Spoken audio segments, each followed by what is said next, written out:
Hello everyone, আজকে আমি আপনাদের জন্য নিয়ে আসলাম একটি নতুন ড্রামা শুরু হয় একটি বারে, যেখানে আমরা ফিমেল লিড বাইলিকে দেখি। সেখানে এক ব্যক্তি জোর করে তার সঙ্গে ঘনিষ্ঠ হতে চেষ্টা করে। এতে বাইলি রেগে গিয়ে তার মাথায় কাচের বোতল ভেঙে দেয়। লোকটি রাগ করে বলে, আমি তোমার পরিবারকে 50 মিলিয়ন দেওয়ার কথা দিয়েছিলাম, তুমি কিভাবে সাহস পেলে আমাকে মারার? কিন্তু বাইলি এই কথাই বিশ্বাস করে না। লোকটি অজ্ঞান হয়ে যায় এবং বাইলি সেখান থেকে পালিয়ে যায়। বাইরে এসে সে দেখে ওই লোকটির গুন্ডারা তাকে খুঁজছে। ঠিক তখনই সেখানে আসে ফু গ্রুপের সিইও ফু হান্টিং, যে ট্রাঙ্কের অবস্থায় থাকে। বাইলি বিপদে পড়েছে দেখে সে একটি ঘরের দরজা খুলে দেয়। গুন্ডাদের হাত থেকে বাঁচতে বাইলি সেই ঘরেই ঢুকে পড়ে, যেখানে তার দেখা হয় ফু হান্টিং এর সঙ্গে। হান্টিং তার মুখ চেপে ধরে বলে, এখন আমি তোমার দায়িত্ব নিলাম। তারপর সে তাকে কিস দিতে শুরু করে। বাইলি তাকে থামাতে পারে না এবং দুজন একে অপরের খুব কাছাকাছি চলে আসে। এই সময় ফু হান্টিং তার কাঁথায় একটি দাগ দেখতে পায়। কিছুক্ষণ পরে বাইলি ঘুম ভাঙলে সে দেখে ফু হান্টিং তাকে নিজের কোট দিয়ে ঢেকে রেখেছে। সামনে ফু হান্টিং কে দেখে সে হতভম্ব হয়ে যায় এবং ভাবে কোনো অচেনা মানুষ তার সঙ্গে জবরদস্তি করেছে। সে তাড়াতাড়ি নিচের কাপড় পরে নেয়। ফু হান্টিং কে তার কোটটি দিয়ে দেয় এবং সেখান থেকে চলে যায়, কিন্তু নিজের ব্রেসলেটটি সেখানেই ভুলে যায়।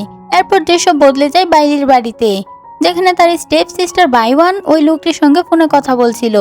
লোকটি জানায় যে বাইলি পালিয়ে গেছে, তাই সে আর 50 মিলিয়ন দেবে না। বাইলির স্টেপ মম এবং স্টেপ ভাই এই ষড়যন্ত্রে জড়িত থাকে। সবাই ভয় পায় যদি টাকা না পায় তাহলে তারা দেউলিয়া হয়ে যাবে। এমনকি বাইলির নিজের বাবা পর্যন্ত বলে তাদের বাইলিকে সেই লোকটির হাতে তুলে দিতেই হবে।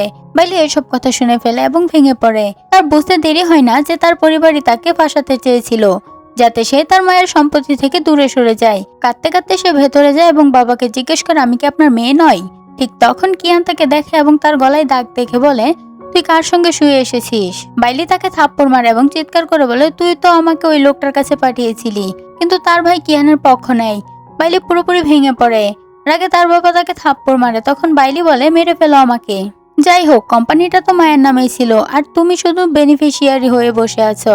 বাবা রাগে তাকে লাঠি দিয়ে মারতে যাচ্ছিলেন। ঠিক তখনই কিয়ান তাকে থামিয়ে দেয়। সে বলে, এখন যদি আমরা বাইলিকে না দিই তাহলে 50 মিলিয়ন আমরা পাবো না। কিয়ান বাইলির মাথায় আঘাত করে তাকে অজ্ঞান করে দেয় এবং নিজের ভাইকে বলে তাকে জাং এর কাছে পৌঁছে দিতে। ঠিক তখনই বাইরে শোরগোল শোনা যায়। ভাই জানাই কিছু লোক বাড়ির বাইরে এসে গেছে। আমরা দেখি ফু হান্টিং তার বডিগার্ড জিয়াং এর সঙ্গে সেখানে আসে। সে কিয়ানকে জিজ্ঞেস করে, আপনি কি মিস বায়ানের বোন?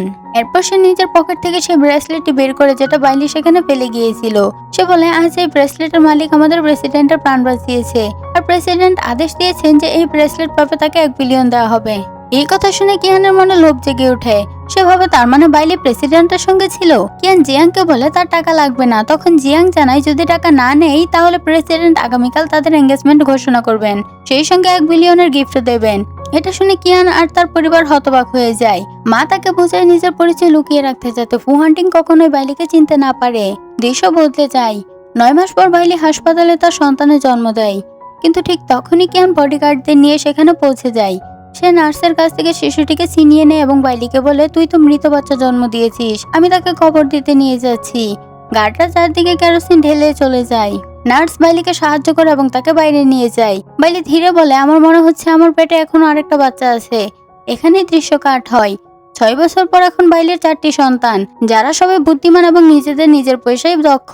তাদের মধ্যে এক ছেলে অনলাইনে তাদের আসল বাবা ফু হান্টিংকে খুঁজে বের করে। সে তাদের ভাই বোনদের জানায়, কিন্তু মেয়ে লেলে বলে, মাকে বলিস না। এরপর বাইলির কাছে ফোন আসে যে তার বাচ্চারা তার সঙ্গে দেখা করতে এসেছে। সে বাইরে যায়, বাচ্চাদের সঙ্গে দেখা করে। সে জিজ্ঞেস করে, তোমরা এখনো যাওনি কেন? ছেলে হাসতে হাসতে বলে, আমরা মাকে একা রেখে যাই না। বাইলি মুচকি হাসে, কিন্তু মনে মনে ভাবে 7 বছর পর এখন আমার সুদ আদায় করার সময় এসে গেছে। ঠিক তখন স্ক্রিনে নিউজ চলে, ফু হান্টিং তার ফিয়ান্সে কিয়ানের সঙ্গে আগামী সপ্তাহে বিয়ে করতে চলেছে। বাইরে টিভির দিকে তাকিয়ে বলে, কিয়ান প্রস্তুত হয়ে যাও, এখন আমি তোমার কাছ থেকে সবকিছু ফিরিয়ে নেব। তখনই তার মেয়ে লেলের চোখ সামনে যায়, যেখানে ফু হান্টিং কোলে এক শিশু শিয়াওজেনকে নিয়ে দাঁড়িয়ে থাকে। সে গাড়িতে উঠতে যাচ্ছিল।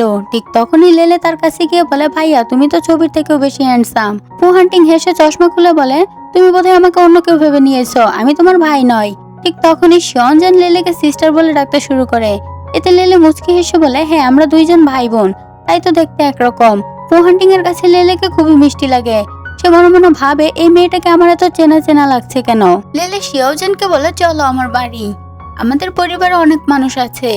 ঠিক তখনই ফু হান্টিং লেলের কাছে তার মায়ের কথা জিজ্ঞেস করতে যাচ্ছিল। এমন সময় হঠাৎ লেলেকে খুঁজতে খুঁজতে বাইলি সেখানে পৌঁছে যায়। পু হান্টিং তাকে দেখে একটু অবাক হয়, সে যেন তাকে কোথাও আগে দেখেছে। বাইলি লেলের দুষ্টুমির জন্য সরি বলে, কিন্তু তখনই শিয়াওজেন তাকে দেখে দৌড়ে এসে জড়িয়ে ধরে বলে মাম্মি। হান্টিং তাকে বোঝায় ও তোমার মা নয়, কিন্তু শিয়াওজেন বলে বাড়িতে যে আছে সে খুব খারাপ, সে আমার আসল মা নয়, প্লিজ আমাকে আমার মাম্মির সঙ্গে যেতে দাও। বাইলিরও শিয়াওজেনের প্রতি এক অদ্ভুত টান অনুভব হয়। সে মনে মনে ভাবে আমার বাচ্চাটা যদি বেঁচে থাকতো তাহলে হয়তো এতটাই বড় হতো। এরপর বাইলি লেলের হাত ধরে সেখান থেকে চলে যেতে থাকে। হঠাৎ হু হান্টিং তার হাত ধরে জিজ্ঞেস করে আমরা কি আগে কোথাও দেখা করেছি। বাইলি কিছু বলতে যাচ্ছিল, ঠিক তখনই পেছন থেকে কিয়ানের আওয়াজ আসে। হান্টিং বাইলি আর লেলেকে নিয়ে সেখান থেকে চলে যায়। শিয়াওজেন তাদের পেছনে দৌড়াতে থাকে, কিন্তু কিয়ান এসে তাকে থামিয়ে দেয়। কিয়ান হান্টিংকে জিজ্ঞেস করে ওই মহিলা কে ছিল। হান্টিং বলে শিয়াওজেন তাকে তার মা ভেবে নিয়েছিল। 6 বছরে তুমি কেন নিজের ছেলেকে ঠিকভাবে বুঝতে পারোনি। কিয়ান বলে এখন থেকে আমি ওর খেয়াল রাখবো। কিন্তু বাড়ি পৌঁছে সে শিয়াওজেনকে মাটিতে বসিয়ে রাগে তার উপর বারবার মারতে থাকে। ঠিক তখনই হান্টিং সেখানে চলে আসে, আর কিয়ান সঙ্গে সঙ্গে নাটক শুরু করে, শিয়াওজেনকে আদর করতে থাকে। হান্টিং জিজ্ঞেস করে কি হয়েছে, বলে শিয়াওজেন কিছু বলে না, শুধু দৌড়ে চলে যায়। কিয়ান বলে ও ছোটবেলা থেকেই খুব আনসোশাল, তাই আমি আরেকটা বাচ্চার কথা ভাবছিলাম। এটা শুনে হান্টিং খুব রেগে যায়। সে বলে শিয়াওজেনও তোমার ছেলে, ওর আরো বেশি ভালোবাসা পাওয়া উচিত। এরপর বিয়ের প্রস্তুতি শুরু হয়। কিয়ানের ব্রাইডাল ড্রেস আসে, যেটা তার খুব পছন্দ হয়, কারণ ড্রেসটা তার পছন্দের ডিজাইনার মাস্টার কিউ বানিয়েছেন। সে বলে আমি নিজেই মাস্টার কিউকে ইনভাইট করব। জিয়াং জানায় মাস্টার কিউকে আগে ইনভিটেশন পাঠানো হয়েছে এবং বিয়ের পর তিনি তাদের কোম্পানিতেও যোগ দেবেন। অন্যদিকে বাইলিরও বেস্ট ফ্রেন্ড বাওমিন জানতে পারে যে বাইলি বিয়ের ইনভিটেশন অ্যাকসেপ্ট করেছে। সে তাকে বোঝায় ওখানে তো তোর শত্রু কিয়া আছে। বাইলি হেসে বলে আমি সেখানেই যেতে চাই, কারণ এবার আমি কিয়ার জন্যই ঝামেলা হতে যাচ্ছি। যেহেতু বাইলি হান্টিংকে পার্সোনালি চিনতো না, তাই তার বন্ধুরা তাকে হান্টিং সম্পর্কে তথ্য দেয়। বাইলি হাসতে হাসতে বাওমিনকে বলে আমি তো শুধু কিয়ানের প্রথম রিয়াকশনটা দেখতে চাই। রাতে যখন বাইলি ঘুমিয়ে থাকে তখন 6 বছর আগের ঝাপসা স্মৃতিগুলো তাকে আবার তাড়া করতে শুরু করে। সেই মুহূর্তটা ছিল যখন সে প্রথমবার হান্টিং এর সঙ্গে দেখা করেছিল। হঠাৎ সে চমকে উঠে বসে। ঠিক তখনই তার বাচ্চারা তাকে একটা সুন্দর ড্রেস উপহার দেয়। তারা বলে মা এটা পরে বিয়েতে যাবে। বাইলি প্রস্তুত হয়ে বেরিয়ে আসে। 4টা বাচ্চাই তাকে দেখে বলে মা তোমাকে তো একদম প্রিন্সেসের মতো লাগছে। বাইলি হেসে ওঠে। সে গাড়িতে উঠে বাচ্চাদের বিদায় জানায়। পেছন থেকে বাচ্চারা বলে এবার আমাদের প্ল্যান শুরু। এদিকে বিয়ে শুরু হতে চলেছে। কিয়ান হান্টিংকে ফোন করে বলে তাড়াতাড়ি এসো, সব রেডি। অন্যদিকে লিলি আর তার ভাই একটা প্ল্যান বানায় এবং ইচ্ছে করে হান্টিং এর গাড়ির সামনে পড়ে যায়। জিয়াং সঙ্গে সঙ্গে ব্রেক কষে। দুজনেই নেমে দেখতে আসে। লিলি ইচ্ছে করে নিজের মাথা গাড়ির সঙ্গে ঠুকে বলে খুব ব্যথা লাগছে, প্লিজ আমাকে হাসপাতালে নিয়ে চলো। হান্টিং বলে আমার কাছে তোমার কাছে পর গন্ধ আসছে, এখন বলো আসলে তোমার কি চাই। লিলি নিজের চুলের একটা গোছা দিয়ে বলে আপনাকে ডিএনএ টেস্ট করাতে হবে, কারণ আপনি আমার ড্যাড। হান্টিং হতবাক হয়ে যায়। সে মনে মনে ভাবে এই বাচ্চা এত সহজে এমন কথা কিভাবে বলতে পারে।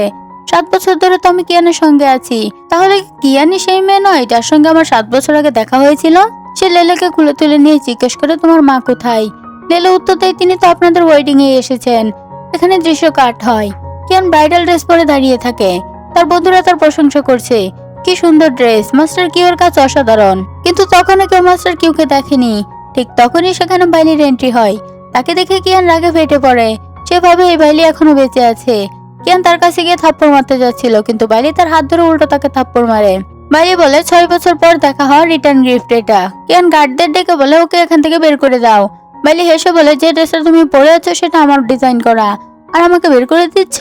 কিয়ান হাসতে হাসতে বলে 6 বছর আগে যে নিজের পরিবারকে বোকা বানিয়ে পালিয়েছিল সে নাকি মাস্টার কিউ।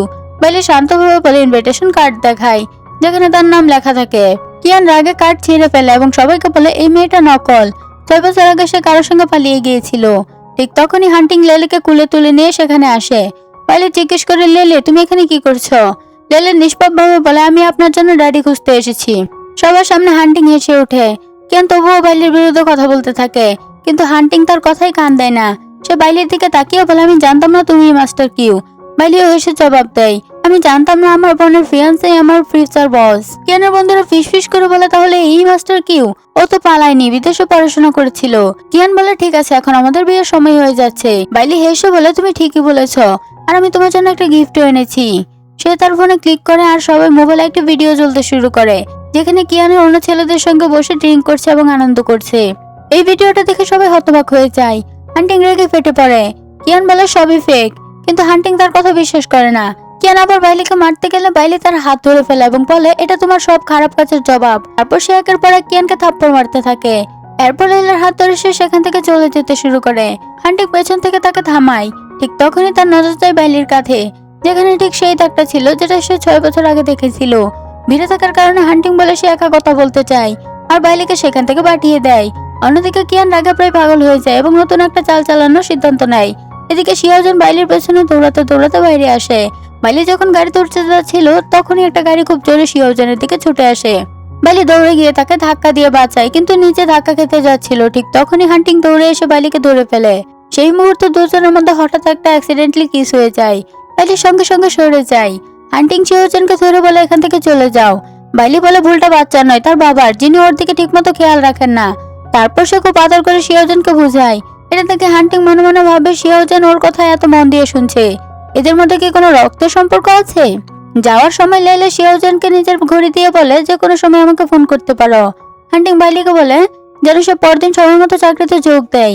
বাইলি হেসে বলে কিয়ানকে আমি ভয় পাই না। হান্টিং বলে আজ কিয়ান শুধু নিজের ক্ষমতা দেখিয়েছে, আর এত ভালো স্যালারি পেলে চাকরি ছাড়া উচিত নয়। বাইলি রাজি হয় এবং লেলিকে নিয়ে সেখান থেকে চলে যায়। কিছুক্ষণ পর জিয়াং রিপোর্ট নিয়ে হান্টিং এর কাছে আসে। রিপোর্ট পরে হান্টিং জানতে পারে লেলে তার আসল মেয়ে। এরপর হান্টিং জিয়াংকে বলে বাইলির সব তথ্য জোগাড় করতে। অন্যদিকে কিয়ানের পরিবারের লোকজন এই ঘটনা জানতে পেরে সবাই বাইলির উপর রাগ করতে থাকে। তারা এখন শিয়াওজনের জন্য একটা ভুয়া প্যাটার্নিটি টেস্ট বানানোর পরিকল্পনা করে। শিয়াওজন যখন সোফায় বসে খেলছিল তখন কিয়ান জোর করে তাকে বাথরুমে টেনে নিয়ে যায়। তার কাপড় খুলে তাকে ট্যাবের সামনে দাঁড় করিয়ে দেয় এবং তার উপর বরফের টুকরো ঢালতে থাকে। শিয়াওজন ঠান্ডায় কাঁপতে থাকে। কিয়ান হুমকি দেয় কথা যদি কাউকে বলিস আমি তোকে মেরে ফেলবো। অন্যদিকে বাইলি ঘুম থেকে উঠে দেখে সে অফিসের জন্য দেরি করে ফেলেছে, কিন্তু তার 4টা বাচ্চা আগে সব রেডি করে রেখেছে, তাই সে দ্রুত রেডি হয়ে বেরিয়ে যায়। এদিকে লেলের কাছে শিয়াওজনের ফোন আসে, সে সাহায্য চাইছিল।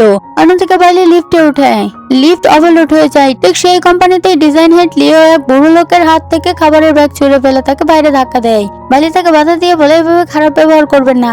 তখন লিও তাকে হুমকি দেয় যে সে তাকে চাকরি থেকে বের করে দেবে, কিন্তু বাইলি এতে কোনো রিয়েক্ট করেনি। সে বাইরে গিয়ে সেই বৃদ্ধের জিনিসপত্র কুড়িয়ে দেয় এবং তাকে আগে লিফটে উঠতে দেয়। এদিকে বাইলি দেরি করতে করতে হান্টিং এর বদনাম করতে থাকে। ঠিক তখনই পেছন থেকে হান্টিং বলে ওঠে আমি কি সত্যি এত খারাপ? এই কথা শুনে বাইলি লজ্জা পেয়ে হেসে ফেলে। দুজনেই লিফটে উঠে। হঠাৎ করে লিফট বন্ধ হয়ে যায়। ভয়ে বাইলি শক্ত করে হান্টিং কে জড়িয়ে ধরে। একটু পর লিফট আবার চলতে শুরু করলে সে লজ্জায় দ্রুত সেখান থেকে চলে যায়। জিয়াং এর কথাবার্তা থেকে আমরা জানতে পারি হান্টিং এখন সব বুঝে গেছে। 7 বছর আগে যে মেয়েটির সঙ্গে তার দেখা হয়েছিল সে আসলে বাইলিই ছিল, কিন্তু সে ঠিক করে এখনই সে নিজের পরিচয় প্রকাশ করবে না। হান্টিং অফিসে পৌঁছায়। সেখানে জানা যায় ওই বৃদ্ধ লোকটি আসলে তার দাদু। দাদু বলেন তিনি শুনেছেন হান্টিং এর বিয়ে বাতিল হয়ে গেছে, তাই নিচে দেখতে এসেছেন। তিনি জিজ্ঞেস করেন তুমি এমন কেন করলে? হান্টিং উত্তর দেয় যে মেয়েটি 7 বছর আগে আমাকে বাঁচিয়েছিল সে কিয়ান ছিল না। ঠিক তখনই হান্টিং এর কাছে হাসপাতাল থেকে ফোন আসে। সে জানতে পারে শিয়াওজনের অবস্থা খুব খারাপ। অন্যদিকে বাইলি অফিসে পৌঁছায়। ম্যানেজার তাকে বলে সবার সামনে নিজের পরিচয় প্রকাশ করা উচিত, কিন্তু বাইলি বলে আমার তার দরকার নেই, আমি নিজের যোগ্যতায় লিউকে হারাবো। ম্যানেজার স্টাফদের জানায় এখন থেকে বাইলি তাদের টিম লিডার। লিউ রেগে গিয়ে বলে আমাকে কেন বানানো হলো না? ম্যানেজার উত্তর দেয় কারণ তুমি অনেকদিন ধরে কোনো ভালো ডিজাইন করোনি। এরপর ম্যানেজার বাইলিকে তার সিটে বসতে বলে। তখন এক কর্মচারী ফ্যাং ইচ্ছে করে বাইলির উপর ড্রিঙ্ক ফেলতে যায়, কিন্তু বাইলির সঙ্গে সঙ্গে তার পা চেপে ধরে বলে যে ঠিক মতো কাজ করবে না তাকে বের করে দেওয়ার পুরো অধিকার আমার আছে। লিউ বলে সাহস থাকলে করে দেখাও। এই সময় বাইলির কাছে হাসপাতাল থেকে তার বন্ধুর ফোন আসে। সে বলে তাড়াতাড়ি এসো। বাইলি সেখানে পৌঁছে জানতে পারে লেলে তার বন্ধুকে রাস্তায় থামিয়েছিল কারণ শিয়াওজনের মাথায় আঘাত লেগেছে। বাইলি লেলের কাছে সত্য জানতে চায়। ঠিক তখনই কিয়ান দৌড়ে আসে এবং শিয়াওজনকে দেখে কান্না নাটক শুরু করে। বাইলি জিজ্ঞেস করতে কিয়ান তাকে থাপ্পড় মারে এবং বলে তোর মেয়ে শিয়াওজনকে সিঁড়ি থেকে ধাক্কা দিয়েছে। বাইলি বলে লেলে এটা কখনো করতে পারে না। লেলে বলে না, এই খারাপ মেয়েটাই শিয়াওজনকে ধাক্কা দিয়েছে। ফ্ল্যাশব্যাকে দেখানো হয় যখন শিয়াওজন বাচ্চাদের ফোন করেছিল তখন লেলে আর তার ভাই বাড়িতে ঢোকে। কিয়ান তাদের দেখে ফেলে এবং নিজেই শিয়াওজনকে সিঁড়ি থেকে নিচে ধাক্কা দেয়। বর্তমানে বাইলির সন্দেহ হয়। সে কিয়ানকে জিজ্ঞেস করে শিয়াওজনকে সেই বাচ্চাটাই নয় যাকে তুমি আমার কাছ থেকে কেড়ে নিয়েছিলে? কিয়ান অস্বীকার করে বলে ও তো মারা গেছে। ঠিক তখনই হান্টিং সেখানে এসে পৌঁছায়। কিয়ান হান্টিং কে বোঝানোর চেষ্টা করে, কিন্তু হান্টিং পকেট থেকে সেই ব্রেসলেটটা বের করে জিজ্ঞেস করে সত্যি কি এটা তোমার? কিয়ান মাথা নাড়ে, কিন্তু তখনই বাইলি বলে ওঠে এটা তো আমার ব্রেসলেট। এই কথা শুনে হান্টিং অবাক হয়ে যায়। তখন বাইলি সব বুঝে যায় 7 বছর আগে সে ওই রাতটা হান্টিং এর সঙ্গে কাটিয়েছিল। তার মানে শিয়াওজনই তার ছেলে, আর সেই কারণে লেলে তাকে ড্যাডি বলছিল। কিয়ান এখনো মিথ্যা প্রমাণ করার চেষ্টা করে, কিন্তু বাইলি ডিএনএ টেস্ট করানোর সিদ্ধান্ত নেয়। ল্যাবে ডাক্তার যখন স্যাম্পল দিতে বলেন তখন নার্স চুপি চুপি স্যাম্পল বদলে দেয়। কিছুক্ষণ পর রিপোর্ট আসে। রেজাল্ট নেগেটিভ হয়। হান্টিং মনে মনে ভাবে শিওজেন কিভাবে কিয়ানের সন্তান হতে পারে, আমি তো তাকে কখনো ছুঁয়েও দেখিনি। কিয়ান সুযোগ বুঝে বলে বাইলি মিথ্যে বলছে, কিন্তু হান্টিং তখনই বিভ্রান্ত থাকে। ঠিক তখনই বাইলির বাচ্চারা আসল সত্য প্রকাশ করে দেয়। হাসপাতালের ডিএনএ আসল রিপোর্ট নিয়ে আসে এবং সবার সামনে প্রমাণ হয়ে যায় যে শিওজেন আসলে বাইলি আর হান্টিং এর ছেলে। সব বাচ্চারা খুশি হয়ে যায়। কিয়ান তখন মিথ্যা বলতে থাকে, কিন্তু এবার হান্টিং আর তার কথা বিশ্বাস করে না। বাইলিও আবেগে শিওজেনকে জড়িয়ে ধরে এবং কিয়ানকে বলে এবার সে তার বিরুদ্ধে মামলা করবে। পরের দৃশ্যে দেখা যায় দুজনে নিজেদের বাচ্চাদের নিয়ে গাড়িতে যাচ্ছে। সেখানে হান্টিং বাইলিকে একটি কার্ড দেয় এবং বলে এতে 300 মিলিয়ন আছে, প্রতিটা বাচ্চার জন্য 100 মিলিয়ন করে ক্ষতিপূরণ। বাইলি জিজ্ঞেস করে, তুমি আমাকে টাকা কেন দিচ্ছ? তুমি কি আমার কাছ থেকে আমার বাচ্চাদের দূরে নিয়ে যেতে চাও? গাড়ি থেকে নেমে বাইলি বলে, আমি হান্টিং এর সন্তানদের জন্ম দিলেও শিওজেন এত বছর সুখে থাকতে পারিনি, তাই এখন আমি ওকে সুখ দিতে চাই। সে আরো বলে, আমি ওকে আমার সঙ্গে নিয়ে যাচ্ছি। কিন্তু হান্টিং বলে, আমাদের বাচ্চারা একসঙ্গেই থাকবে, দাদা ওদের খুব ভালোবাসেন এবং চোখের সামনে দেখতে চান। বাইলি বলে, আমিও বাচ্চাদের খুব ভালোবাসি, তাই আমি ওদের যেতে দেবো না। এই সময় জিয়াং মাঝখানে বলে, কেননা শিওজেনকে সিদ্ধান্ত নিতে দেওয়া হোক, সে কার সঙ্গে থাকতে চায়। তারপর সে হান্টিং এর কানে আস্তে করে বলে, শিওজেন তো ছোটবেলা থেকে তোমার কাছেই ছিল, দেখবে সে তোমাকেই বেছে নেবে। কিন্তু হান্টিং শিওজেনকে জিজ্ঞেস করতে সে তার মায়ের হাত ধরে বলে সে মায়ের সঙ্গে থাকতে চায় এবং তার হাত ধরে চলে যায়। বাড়ি ফেলে বাইলে দরজার ফাঁক দিয়ে বারবার দেখে হান্টিং পেছনে আসছে কিনা। তখন শিওজেন বলে, মম, আপনার ভয় পাওয়ার দরকার নেই, আমার জন্য আপনি আর ড্যাড দুজনেই জরুরি। ভেতরে গিয়ে শিওজেন তার 2 ভাইয়ের সঙ্গে দেখা করে এবং মাকে জিজ্ঞেস করে, মা আমরা মোট কয় ভাই বোন? মা হেসে বলে, তোমরা 5 জন। এতে শিওজেন বলে, আমাদের জন্ম দিতে আপনার কষ্ট হয়েছিল। বাইলি তাকে জড়িয়ে ধরে বলে, হ্যাঁ কষ্ট তো হয়েছিল, কিন্তু এখন তোমাদের সবাইকে সুখী দেখে আমার খুব আনন্দ হচ্ছে। এরপর শিওজেনের ভাই বোনেরা একে একে তাকে গিফট দেয়। আর যেহেতু বাইলি বাকি 2 বাচ্চাকে এখনই হান্টিং এর কাছে পাঠাতে চায় না, তাই সে তাদের সামনে না আনার সিদ্ধান্ত নেয়। অন্যদিকে বাড়িতে দাদু শিওজেনের অপেক্ষা করছিলেন। ঠিক তখনই হান্টিং আসে এবং জানায় সে শিওজেনকে সঙ্গে আনেনি, কিন্তু সে একদম ঠিক আছে। জিয়াং জানায় শিওজেন তার আসল মাকে পেয়েছে, আর ভালো খবর হলো এখন তাদের আরো 2 জন নাতি আছে। এই কথা শুনে দাদু খুব খুশি হন। হান্টিং বলে, সব ঠিক আছে, কিন্তু এখন বাচ্চারা তাদের মায়ের সঙ্গেই থাকবে আর সে তাদের এখানে পাঠাতে চাইছে না। দাদু বলেন, এটা কিভাবে হতে পারে? তুমি যখন ছোট ছিলে তখন তোমার মাও তোমাকে একা সামলাতে পারেনি, তাই বাচ্চাদের ফিরিয়ে আনতেই হবে। তিনি হান্টিংকে বলে, যাও ওদের মাকে টাকা দাও আর বাচ্চাদের নিয়ে আসো। হান্টিং উত্তর দেয়, আমি সেটা আগেই করেছি, কিন্তু সে সেরকম মা নয়। এতে দাদু বলেন, তাহলে এবার আমরা নিজেই যাব। কিন্তু হান্টিং তাকে থামিয়ে দিয়ে বলে, আপনি শুধু বাড়িতে শান্তিতে বসে থাকুন, আমি সব সামলাবো। এই কথা বলে হান্টিং সেখান থেকে চলে যায়। রাতের খাবারের সময় বাইলি হান্টিং এর কথা মনে করছিল। বাচ্চারা জিজ্ঞেস করলে সে বলে, আমি শুধু 3টি বাচ্চাকে প্রকাশ করছি, এখন তাদের বাবা আর দাদা চাইছেন তাদের নিজেদের কাছে ফিরিয়ে নিতে। তারপর একজন ছেলে বলে, যাই হোক, আমার বাবার থেকে কখনো ভালোবাসা পাইনি, তাই তুমি আমাদের বাবার কাছে পাঠাতে পারো। কিছুক্ষণ ভাবার পর বাইলি হান্টিংকে ফোন করে বলে, আমি বাচ্চাদের 3 দিনের জন্য আপনার কাছে পাঠাতে প্রস্তুত। হান্টিং রাজি হয়, সে বিষয়টা দাদাকেও জানায়। পরের দেশে বাইলি শিওজেন, লেলি এবং সানবাওকে নিয়ে হান্টিং এর বাড়িতে আসে। সে বাচ্চাদের বলে, যদি বাবা তোমাদের ডাঁট দেন বা খারাপ আচরণ করেন তবে তোমরা আমাকে সঙ্গে সঙ্গে বলবে। শিওজেন হাসি মুখে বলে, বাবা খারাপ নয়, তিনি আমাদের খুব ভালোবাসেন। ঠিক তখনই হান্টিং আসে। বাচ্চারা খুশি হয়ে তাকে হাঁক করে। হান্টিং বাইলিকে বলে, তুমিও বাড়ির ভিতরে আসো, কিন্তু সে মানা করে এবং বাচ্চাদের খেয়াল রাখার জন্য বাইরে থাকার সিদ্ধান্ত নেয়। সে মনে মনে ভাবছে, বাচ্চারা আমায় ছাড়া থাকতে পারবে না, তারা নিশ্চয়ই ডাকবে। কিন্তু পেছন ফিরে দেখলে বাচ্চারা হান্টিং এর সঙ্গে ভিতরে চলে গেছে। ভিতরে দাদা বাচ্চাদের সঙ্গে দেখা করে খুব খুশি হয়। তিনি বলেন, তোমাদের জন্য আলাদা কক্ষ থাকবে, যা খুশি করো, যা খুশি খেলা করো। এরপর তারা বাচ্চাদের খেলার জন্য টাকা দেয় এবং হান্টিংকে বলে, যাই হোক, আমাকে টাকা দিতে হোক বা নিজেকে বিক্রি করতে হোক, কিন্তু তোমার ওয়াইফকে বাড়িতে নিয়ে আসো। হান্টিং হাসি দিয়ে বলে, ওকে বাড়িতে আনা এত সহজ নয়। দাদা হাসি দিয়ে বলে, 3টি বাচ্চাকে জন্ম দেওয়া মহিলা কিভাবে এত সরল হতে পারে? কিছু না কিছু পরিকল্পনা করতে হবে। অন্যদিকে বাড়িতে বাইলি বাচ্চাদের কথা মনে করছিল। সে বলে, সরি, আমি তোমাদের 2 জনকে প্রকাশ করতে পারিনি। তার ছেলে বলে, কোনো সমস্যা নেই মা, আপনাকে আমাদের জন্য এত চিন্তা করতে হবে না, আমরা পুরোপুরি ঠিক থাকবো। বাইলি মনে মনে ভাবছে, আন্টি খুব ধনী পরিবার থেকে এসেছে, সেখানে নিয়ম কঠোর হবে। সে বাচ্চাদের পছন্দের খাবার নয়, নিজের পছন্দ অনুযায়ী অর্ডার করবে। কিন্তু হান্টিং বাচ্চাদের জন্য একের পর এক খাবার বানায় এবং বাচ্চারা খুব খুশি হয়ে যায়। বাইলি ভাবছে বাচ্চারা বিনোদন ছাড়া বিরক্ত হচ্ছে, কিন্তু হান্টিং তাদের জন্য গিফটও পাঠায়। বাচ্চারা গেম খেলতে থাকে এবং হান্টিং তাদের ভিডিও তুলে পোস্ট করে। ভিডিও দেখে বাইলি এবং বাকি বাচ্চারা অবাক হয়। পরের সকালে হান্টিং বাচ্চাদের স্কুলে পৌঁছে দেয়। বাইলি ও বাকি 2 জন বাচ্চাকে ড্রপ করতে আসে। তারা একে অপরকে দেখে ফেলে। বাইলি তাকে চলে যেতে চাইলে হান্টিং বলে, কেন পালাচ্ছ? বাইলি বলে, অফিসে যাওয়ার জন্য দেরি হচ্ছে। হান্টিং জিজ্ঞেস করে, এখানে কি করতে এসেছিলে? বাইলি বলে, শুধু দেখতে এসেছিলাম তুমি বাচ্চাদের খেয়াল রাখছো কিনা। হান্টিং বলে, তুমি মিথ্যা বলছো, আমি তোমাকে 2 জন বাচ্চার সঙ্গে দেখেছি। বাইলি বলে, ওরা তো বাউমিনের বাচ্চা ছিল, আর সে ব্যস্ত ছিল, তাই আমি বাচ্চাদের ছেড়ে দিতে এসেছিলাম। এই কথায় হান্টিং রাজি হয়ে যায়। তারপর বাইলি বলে, এখন তো আমি তোমাদের দেরি করে ফেলেছি, তাই আজ তোমার গাড়ি থেকে লিফট নেব। সে তার গাড়িতে বসে যায়। হান্টিং যখন দরজা বন্ধ করতে আসে সে ভাবতে থাকে হয়তো তাকে কিস দিতে চলেছে, কিন্তু হান্টিং তার মাথায় হালকা টাপলি মারতে মারতে বলে, কি ভাবছো তুমি? এরপর হান্টিং তার সিট বেল্ট বেঁধে দেয়। তারা দুজনে গাড়িতে বসে যায়। বাইলি চুপচাপ তাকিয়ে থাকে এবং মনে মনে ভাবছে, না, আমার হান্টিং এর প্রেমে পড়া উচিত নয়। দুজনে কোম্পানিতে পৌঁছায়। বাইলি নামলে লিও তার ছবি তুলে নেয়। বাইলি বলে, এখানে এত ভিড়, কেউ আমাদের একসাথে দেখলে ভুল বুঝে যাবে। লিও মনে করে বাইলি কারোর সঙ্গে সম্পর্কে আছে। সে অফিসে সবাইকে কথা জানিয়ে দেয় যাতে বাইলিকে অপমানিত করা হয়। বাইলি অফিসে আসে। সবাই তাকে দেখে গসিপ করতে থাকে। লিও কিছু বলে কিন্তু বাইলি তাকে এড়িয়ে নিজের কাজ চালিয়ে যায়। কিছুক্ষণ পর সে ক্লান্ত হয়ে বাথরুমে যায়। লিও পংকে ইঙ্গিত দেয় এবং তাকে পেছনে পাঠায়। পং বাইলিকে ভিতর থেকে লক করে দেয় এবং নিজের ডিজাইনের ছবি তুলে নেয়। বাথরুমে বাইলি দরজা খোলার জন্য বলে, পং উল্টো করে তাকে বুলি করতে শুরু করে। তখন লিও সেখানে আসে এবং পং দরজা খোলার সময় বাইলি যেতে চাইলে তারা দুজন তার পথ আটকায়। পং বাইলির চুল ধরে তাকে থাপ্পড় মারে। লিও বলে, যদি তুমি আমাদের ভয় দেখাতেই না, তবে আজ আমরা তোমাকে কষ্ট দিচ্ছিলাম না। তখন বাইলি নিজেকে ছুঁড়ে ফেলে দুজনকে শাস্তি দিয়ে সেখান থেকে চলে যায়। এরপর লিও রাগ করে বাইলির কপি করা ডিজাইনের ম্যানেজারের কাছে পাঠায় এবং বলে, এটি তোমরা অবশ্যই দেখবে। বাইলি বাইরে যাওয়ার সময় দাদাকে দেখে এবং তিনি জিজ্ঞেস করে কি হয়েছে। বাইলি বলে, লিও আমাকে বুলি করেছিল, কিন্তু আমি তাকে শিক্ষা দিয়ে এসেছি। শুনে দাদা রেগে যায়, কিন্তু বাইলি তাদের চুপ করিয়ে বলে, কারোর সঙ্গে কিছু বলবেন না, না হলে আপনাকেও বুলি করা হবে। বাইলি আরো বলে, এখনো তাকে কোম্পানিতে কাজ করা ভালো লাগছে না, তাই আমি বাচ্চাদের নিয়ে চাকরি ছাড়বো। দাদা বলে, যদি তুমি চাকরি ছাড়ো আমি আর তোমাকে কখনো দেখতে পারবো না। আজ আমার মন ভালো নেই, চল আমরা বাইরে খেতে যাই। বাইলি বলে, এখন আমার ওয়ার্কিং আওয়ার্স, আমি যেতে পারি না। ওই সময় দাদা হান্টিংকে ফোন করে বলে, আমি তোমার কর্মচারীকে নিয়ে বাইরে যাচ্ছি। হান্টিং সঙ্গে সঙ্গে রাজি হয়।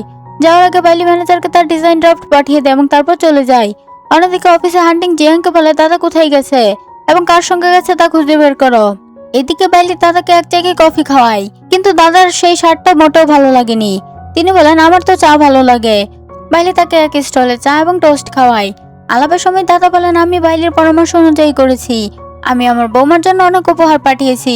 এরপর তার বৌমা তার 3টি বাচ্চাকে তাদের কাছে পাঠিয়েছে, কিন্তু তাদেরকে কেবল কয়েকদিনের জন্য নিজের কাছে রাখার অনুমতি মিলেছে। সেই জন্য তিনি বাইলিকে আরেকটা আইডিয়া দিতে বলেন। বাইলি বলেন, আমার কাছে কোনো আইডিয়া নেই, তবে যদি আপনি আপনার বৌমাকে তার পছন্দের উপহার দেন তাহলে হয়তো ব্যাপারটা মিটে যাবে। গ্র্যান্ডপা বলেন, তাহলে আমি তাকে 10 পাউন্ড স্বর্ণ দেবো। এটা শুনে বাইলি চমকে ওঠে এবং বলেন, আপনি কি এতই ধনী?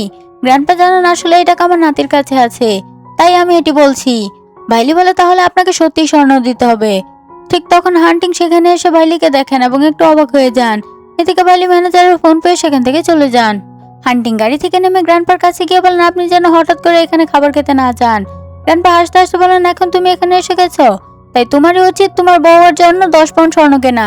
হান্টিং অবাক হয়ে বলেন, এত স্বর্ণ? গ্র্যান্ডপা হাসি দিয়ে বলেন, আমি আমার বৌমাকে মানাতে পারি, এখন তোমাকে তোমার বউকে ডাকার জন্য সাহায্য করতে হবে। এতক্ষণে গ্র্যান্ডপা চলে যান। এদিকে ম্যানেজার বাইলিকে জানান যে তার ডিজাইন ড্রাফট লিক হয়ে গেছে। বাইলি নিশ্চিত হতে পারেন না, তখন ম্যানেজার লিও এর ড্রাফট দেখান, যা পুরোপুরি একই রকম। বাইলি বুঝতে পারে যে লিও তার ডিজাইন চুরি করেছে। বাইলি বলে, এটি কোম্পানির ভিতরেই চুরি হয়েছে, তাই আমাদের সার্চ বা সার্ভিলেন্স চেক করতে হবে। কিন্তু লিও সুযোগ হারায় না এবং বলে, বাইলি আমার ডিজাইন চুরি করেছে, তাই তাকে নিজের ভুল মানতে হবে। ম্যানেজার বলেন, প্রমাণ ছাড়া কাউকে অভিযোগ করা যাবে না। এই সময় লিও একটা ভিডিও দেখান যেখানে বাইলি কোনো পুরুষের সাথে গাড়ি থেকে নামছে। তিনি বলেন, বাইলি চাকরির জন্য কোনো পুরুষের সাহায্য নিয়েছে, তাকে অবিলম্বে চাকরি থেকে বের করা উচিত। ম্যানেজার বিশ্বাস করে না যে বাইলি এমন কাজ করতে পারে। বাইলি বলেন, আমি কেবল একটা রিচ পার্সনের গাড়ি থেকে নেমেছিলাম। ব্যাং মজা করে বলেন, ও কি প্রেসিডেন্টের গাড়ি ছিল নাকি?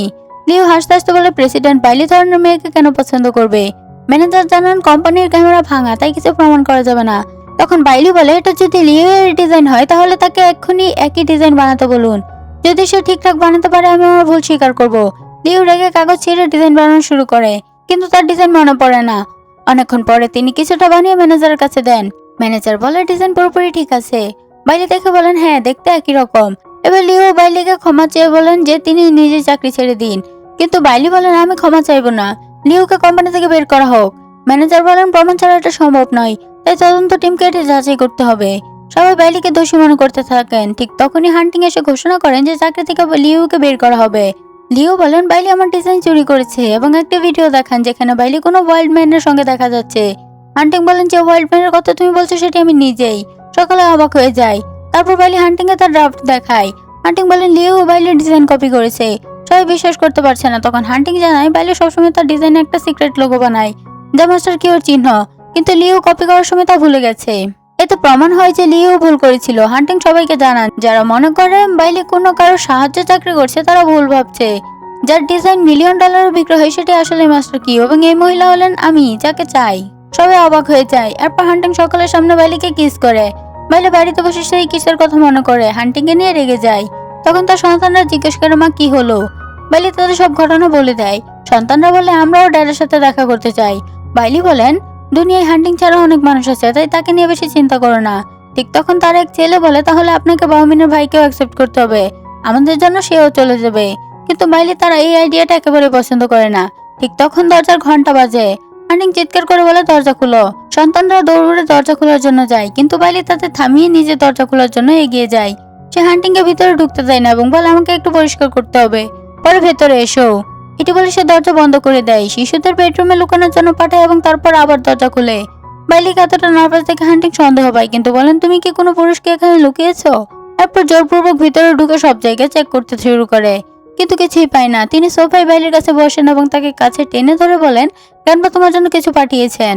তারপর জানা যায় হান্টিং বাইলির জন্য একটি বড় গোল্ডেন বল নিয়ে এসেছে। বাইলি সেটি দেখে শকড হয়ে যায়। হান্টিং জিজ্ঞেস করে, কেমন লাগলো? বাইলি মনে মনে ভাবেন, এত স্বর্ণ কার পছন্দ হবে না। এরপর সে সন্তানদের কিছুদিন আরো এই সঙ্গে থাকতে দিতে সম্মতি দেয় এবং বলেন, আমার কাছে কোনো টাকার অভাব নেই, তাই গ্র্যান্ডপাকে বলো পরের বার এমন কিছু না পাঠাতে। হান্টিং কাছে এসে বলে, গ্র্যান্ডপা চাই আমরা দুজনে বিয়ে করি। এটা শুনে বাইলি জোরে হেসে স্পষ্টভাবে না বলে হান্টিং আর তার বডিগার্ডদের বাইরে পাঠিয়ে দেয়। বাইরে এসে হান্টিং চিৎকার করে বলেন, আমি তোমাকে আরো গোল্ড দিতে পারি। কিন্তু বাইলি মানে না। তখন জিয়াং তাকে একটি আইডিয়া দেয়, এবার তোমাকে শিশুদের সামনে তোমার ড্যাড লাভ দেখাতে হবে, তখনই কিছু হবে। হান্টিং তার আইডিয়াটা খুব পছন্দ করে। ওদিকে বাইলি গোল্ডেন ফুটবলের জন্য খুব খুশি। তার খুশি দেখে বাউমিন জিজ্ঞেস করে, এত খুশি কেন? সন্তানরা বলে, আমরা গিফটে গোল্ডেন বল পেয়েছি। বাইলি বলেন, হান্টিং এটা সবই শিশুদের কাস্টাডি পাওয়ার জন্য করছে। বাউমিন হেসে বলে, তাহলে এর মানে আমার ভাইয়ের আর কোনো চান্স নেই। বাইলি সঙ্গে সঙ্গে বলেন, এমন কিছু নয়, এবং গাড়ি থেকে নেমে সন্তানদের স্কুলে পৌঁছে দেয়। এরপর হান্টিং বাইলি ও সন্তানদের নিয়ে সেখান থেকে চলে যায়। রাস্তার মধ্যে বাইলি হান্টিং এর থেকে বাঁচতে গিয়ে হাঁটছে। তখন হান্টিং তাকে গলে তুলে নেয়, কিস করে এবং বাসায় নিয়ে আসে। বাড়িতে পৌঁছে দাদাজি তাদের দেখে বিস্মিত হয়। তারা সন্তানদের ব্যাপারে জানতে চায়। ঠিক তখন জিয়াং সবাইকে সঙ্গে নিয়ে আসে। দাদাজি ভাবতে থাকে, আমার দৃষ্টি কি দুর্বল হয়ে গেছে? জিয়াং বলে, না স্যার, আপনার দৃষ্টি একদম ঠিক আছে। আপনার নাতি একসাথে 5টি সন্তানকে জন্ম দিয়েছে। দাদাজি খুব খুশি হয় এবং সবাইকে ক্রেডিট কার্ড দিয়ে মজা করতে পাঠায়। ওদিকে বেডরুমে হান্টিং বাইলির কাছে আসে। বাইলি তাকে শান্ত থাকার জন্য বলে এবং প্রশ্ন করে, আমাদের মধ্যে আসলে সম্পর্ক কি? হান্টিং হাসি দিয়ে বলে, তুমি আমার সন্তানদের মা। বাইলি বলে, যদি তুমি আমার সঙ্গে ঝগড়া না করো তাহলে ঠিক আছে। কিন্তু হান্টিং যখন তার আরো কাছাকাছি আসে, বাইলি তাকে থাপ্পড় মেরে পালাতে শুরু করে। হান্টিং দ্রুত তাকে ধরে ফেলে এবং কিস করে। কিসের পর বাইলি বলে, এখন তুমি সন্তানদের নিচের কাছে রাখতে পারো, কিন্তু কখনো আমার হৃদয় জয় করতে পারবে না। হান্টিং বলে, আমি জানি তুমি জানবশে এটা বলছো। ঠিক তখন হান্টিং এর কাছে কোনো ডিলারের মেসেজ আসে এবং সে সেখানে যায়। কিন্তু আসলে কিয়ান চালাক ছিল। সে ওই ডিলারকে অজ্ঞান করে হান্টিংকে মিথ্যা মেসেজ পাঠিয়েছিল। যখন হান্টিং সেখানে পৌঁছায়, কিয়ান তাকে ব্ল্যাকমেল করে এবং জোর করে কাছে আসার চেষ্টা করে। হান্টিং সেখান থেকে চলে যেতে চাইলে হঠাৎ অচেতন হয়ে যায়। কিয়ান তাকে সোফায় ঠেলে দেয়। হান্টিং বাইলিকে ফোন করার চেষ্টা করে, কিন্তু কিয়ান তার ফোন ফেলে দেয় এবং কাছে আসতে শুরু করে। কিন্তু হান্টিং পাশে রাখা ছুরিতেই নিজের হাত কেটে ফেলে। ওদিকে বাইলি বাইরে তার জন্য অপেক্ষা করছে। হান্টিংকে দেরি করতে দেখে বাইলি নিজেই সেখানে আসে। সে কিয়ানকে বোতল দিয়ে মেরে সেখান থেকে সরিয়ে দেয়। হান্টিং বলে, আমাদের এখান থেকে দ্রুত বের হতে হবে। কিন্তু ঠিক তখনই বাইলি অজ্ঞান হয়ে যায়। রাঙ্গাট হয়ে সে বলে, আজ তোমাকে খুবই হ্যান্ডসাম দেখাচ্ছে। এটি বলার পর সে তাকে কিস করতে শুরু করে এবং দুজন একে অপরের অনেক কাছে চলে আসে। পরের দিন সকালে যখন বাইলি জাগে, হান্টিংকে পাশে পেয়ে সে ভাবতে থাকে, আমি ভুল করেছি। সে চুপচাপ উঠে দেওয়ার চেষ্টা করে, কিন্তু হান্টিং তাকে থামায়। বাইলি বলে, রাতে যা হলো তা শুধু একটা স্বপ্ন ছিল, তুমি আমার সাহায্য করেছো, তাই আমি এখন যাচ্ছি। হান্টিং বলে, আমি সব মনে রেখেছি, রাতের ঘটনা সব জানা আছে, তবুও তুমি যেতে চাইলে যেতে পারো, তবে এরপরে কোম্পানিতে কি কথাবার্তা ছড়াবে তা আমার দায়িত্ব নয়। তারপর হাসি দিয়ে সে বলে, তুমি কি আমাকে একটা সুযোগ দিবে? বাইলি হালকা করে হাসে এবং তাকে একটা সুযোগ দেয়। আর এভাবে আমাদের ড্রামাটির হ্যাপি এন্ডিং হয়ে যায়। তো বন্ধুরা, এই ড্রামাটি আপনাদের কাছে কেমন লাগলো কমেন্ট করে জানাতে ভুলবেন না। কিন্তু ভিডিওটিতে লাইক করুন, চ্যানেলটি সাবস্ক্রাইব করুন। পরবর্তী ভিডিও আসা পর্যন্ত ভালো থাকুন, সুস্থ থাকুন। Thanks for watching.